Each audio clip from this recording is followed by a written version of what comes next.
ప్రభు అయిన యేసుక్రీస్తు నామములో అందరికీ శుభములు తెలియజేస్తున్నాను. కీర్తనలు 1వ గ్రంథంలో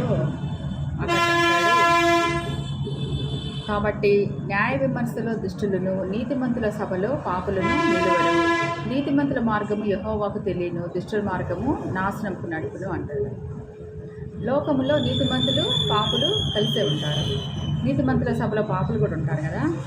మరి న్యాయాధిపతి అయిన దేవుడు తీర్పు తీర్చే సమయాన్ని మాత్రం నీతిమంతుల సభలో పాపులు ఎంత మాత్రం కూడా నిలువలేరు. ఎందుకంటే నీతిమంతుల మార్గము యెహోవాకు తెలియను.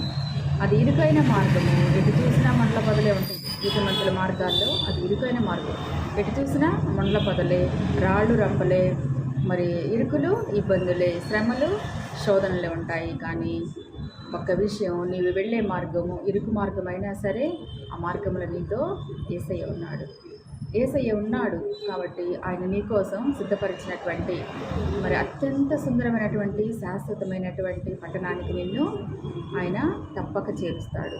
అందులో సందేహమే లేదు. మరి ఆ పట్టణములో దేవాలయమే ఉండదు. ఎందుకంటే అక్కడ దేవుడే ఉన్నాడు. మరి సూర్యచంద్రుడు లేరు, రాత్రి లేనే లేదు.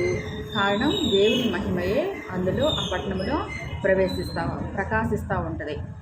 మరి ఆ మహిమోన్నతమైన పట్టణములో మరి ఎవరుంటారు? ఆ మహిమోన్నతమైన పట్టణము నీతిమంతుల యొక్క గమ్యస్థానము. అయితే దుష్టుల మార్గం నాశనమునకు నడుపుతుంది. ఇది అత్యంత విశాలమైన మార్గము. ఎంతో అందంగా కనిపించింది, ఎంతో సుందరంగా కనిపించింది. మనం ఎట్టుకోవాలనో అర్థము కాదనమాట. అంతటి విశాలమైనటువంటి మార్గము. అందులో ధనం ఉంటుంది, అల్పకాల సుఖభోగాలు ఉంటాయి, అధికారం ఉంటుంది, హోదా ఉంటుంది. మరి లోకంలో లెక్కలేనటువంటి రంగురంగుల మరి ప్రపంచం అన్నమాట అది. మరి ఆ ప్రపంచం మనల్ని ఆకర్షిస్తూ ఉంటుంది. కానీ ఆ విశాలమైన మార్గంలో దూసుకుపోతున్న నీ పయనము వెళ్ళే కొద్దీ ఇరుకైపోతుంది.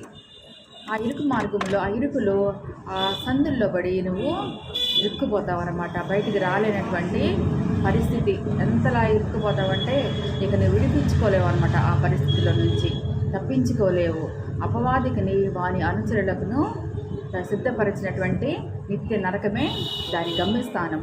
మరి నువ్వు ఆ మార్గంలో ప్రయాణిస్తామంటే నీకు నిత్య నరకమే సరైనము. తప్పించుకోవాలంటే ఒకటే మార్గము. ఆ మార్గమే పరిశుద్ధ గ్రంథాన్ని, మరి దివ్య గ్రంథాన్ని ధ్యానించడం. ఆ మార్గము సత్యము, జీవమైనటువంటి యేసయ్య. మరి ఇరుకు మార్గంలో ప్రవేశించకుండా నిత్య నరకాగ్ని తప్పించబడాలంటే మరి నిత్య